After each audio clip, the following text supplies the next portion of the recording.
मी तर तिकीट मागितलं नाही, त्यामुळे मी काही ह्या विषयावर टिप्पणी करत नाही. कारण खासदारकीचं तिकीट कोणाला द्यायचं किंवा नाही द्यायचं हे वरिष्ठ बघतात.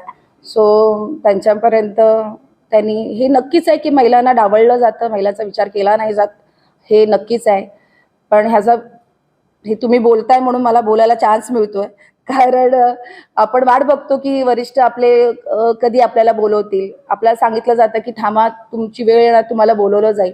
त्यामुळे आता हे जे पूर्ण राज्यभरात ज्या गोष्टी चालल्या आहेत, त्यामुळे आता फक्त आपके पार 400 पार हा जो त्यांनी जो हे ठेवलेला आहे टार्गेट, ते त्यांना पूर्ण करायचं आहे.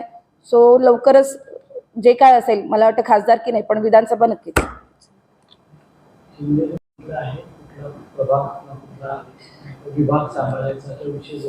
मला तर एवढं मला माहिती आहे की विशेष जबाबदारी ही पूर्णपणे इकडची पूर्ण महाराष्ट्राचीच दिलेली आहे, पण खास करून कोल्हापूरकडे जास्त लक्ष द्यायला सांगितलं आहे.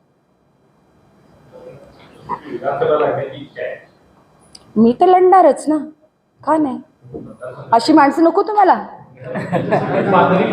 माणसं नको तुम्हाला अशी जे सच्चानी बोलू शकतात, रोकटोक बोलू शकतात, अशी नको नको तुम्हाला? हवी आहेत ना? मतदारसंघ सांगेल की लवकरच. चला चला.